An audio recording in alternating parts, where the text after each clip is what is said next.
c'est un plaisir de t'accueillir pour cette 8e édition du Street Art Fest Grenoble-Alpes. Est-ce que tu peux te présenter? Mon nom c'est Daniel McLeod, je suis artiste indépendant du Luxembourg. Et oui, mon univers c'est des effets aquarelles, souvent mélangés avec des oiseaux ou des animaux de mer, bien dynamiques, plein de mouvements et d'énergie. Ok, et tu viens du...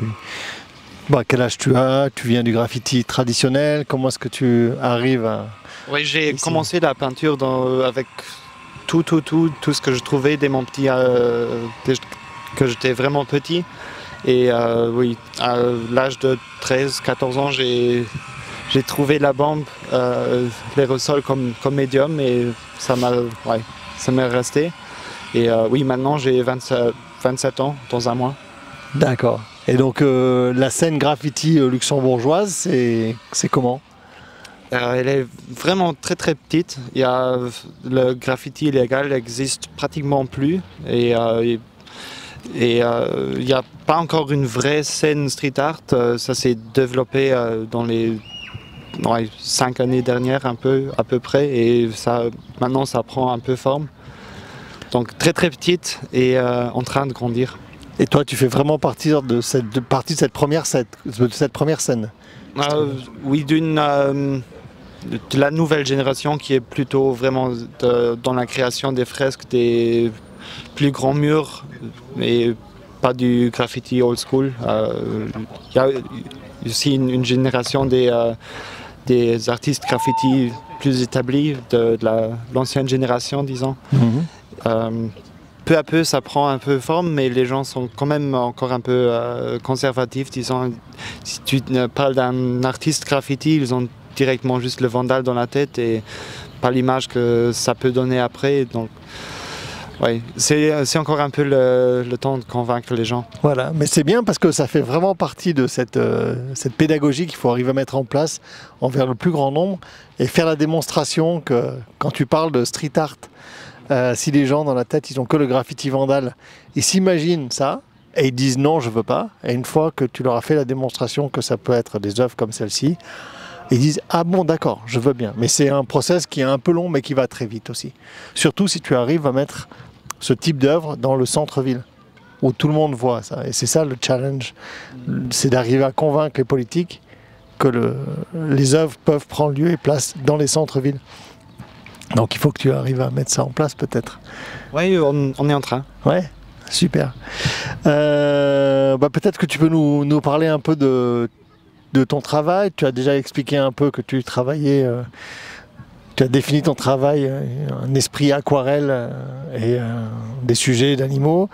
Peut-être que tu peux nous parler de cette pièce-là en particulier? Oui, je peux essayer. C'est un message un peu caché, mais bien développé en fait.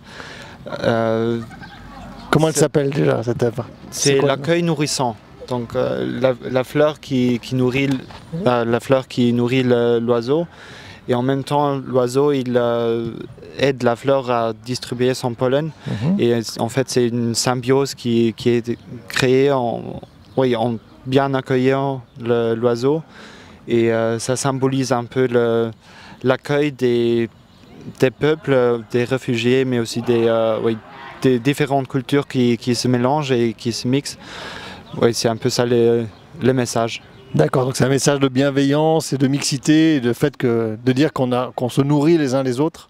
Oui, c'est ça, d'accueillir des nouvelles cultures, des autres idées, d'être un peu d'ouvert esprit, et oui, que ça porte beaucoup plus. C'est vraiment une synergie qui est créée en bien accueillant et en respectant les autres. Oui, ça crée de la positivité et il y a un résultat qui bénéficie à tout le monde. C'est ça. D'accord, c'est super. Comment est-ce que tu choisis tes couleurs? Parce que moi, quand je parlais de toi, si je te présente comme ça, le premier mot que je vais dire, c'est un coloriste. C'est quelqu'un qui... La chose qu'on voit avant tout, surtout que tes sujets, ils apparaissent pas forcément, ils sont soit très gros, soit on se rend pas compte, tu vois, on a presque l'impression que c'est une photo macro. Micro, on a fait un gros plan sur juste une toute petite partie de l'oiseau, tu vois. C'est un colibri? Oui, c'est un colibri. Donc Mais tu vois, voilà, la chose qui sort, c'est la maîtrise des couleurs, principalement. Ça, c'est le plus ressentiment. Avant de commencer un dessin, même si c'est un tableau ou une fresque, c'est toujours le choix des couleurs. C'est juste l'instinct, le sentiment, l'humeur, c'est le choix des couleurs. Et après, je me base sur les couleurs, un peu sur le thème, sur le motif qui rend bien avec. Et tout part avec les couleurs qui viennent de l'instinct. D'accord. Et le choix des sujets, tu dis que c'est toujours soit des oiseaux, soit des animaux marins. Pourquoi? Ça a commencé en combinant les couleurs avec sont toujours des animaux avec beaucoup de mouvements, des formes qui s'intègrent bien dans les formes aquarelles un peu dynamiques. Et après un certain temps, j'ai vraiment remarqué que chaque animal, même s'ils sont chaque oiseau différent, il y a toujours une symbolique très spécifique du lieu. Il y a beaucoup de messages, d'histoires qui peuvent être racontés avec même seulement les oiseaux, mais aussi les animaux de mer aussi. D'accord. À chaque fois, tu cherches à raconter une histoire. Il y a un message dans toutes tes œuvres. Ça se développe en train de la créant. C'est vraiment, je commence avec le choix des couleurs et après ça se développe et en plein processus, il y a aussi une histoire, un message qui se forme.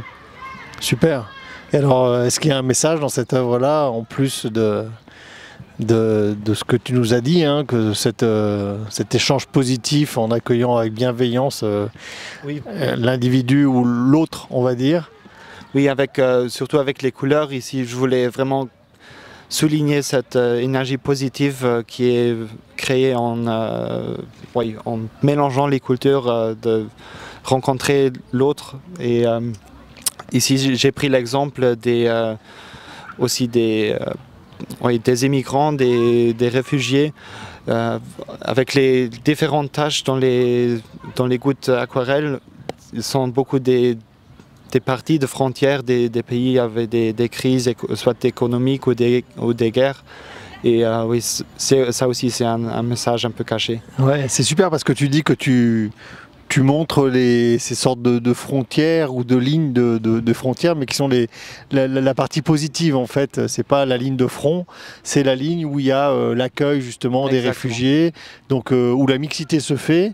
Et où l'accueil et la rencontre opèrent à chaque fois, quoi. Oui. On fera le tour de la fresque après, tu nous montreras quelques endroits peut-être un peu plus précisément qu'on puisse les comprendre et voir exactement où il y a quoi, parce que c'est pas si évident que ça, mais le sujet t'est venu comme ça. Tu as déjà fait des pièces sur toile aussi dans cet esprit-là ou pas encore? Si, ça aussi a été fait sur toile, mais comme j'ai dit, ça vient pendant le processus, pendant la peinture, qu'il y a aussi un message qui se cristallise un peu là-dedans. D'accord. Bon, bah, écoutez, en tout cas, merci beaucoup pour cette œuvre avec un message ou plusieurs messages, plusieurs manières de le lire. Et on espère pouvoir te réaccueillir avec grand plaisir. De mon côté, vraiment un grand merci à toute l'équipe, tous les bénévoles, tout le staff. C'était un accueil vraiment nourrissant. Bon, bah génial. Et ben écoute, à très vite en tout cas, ok?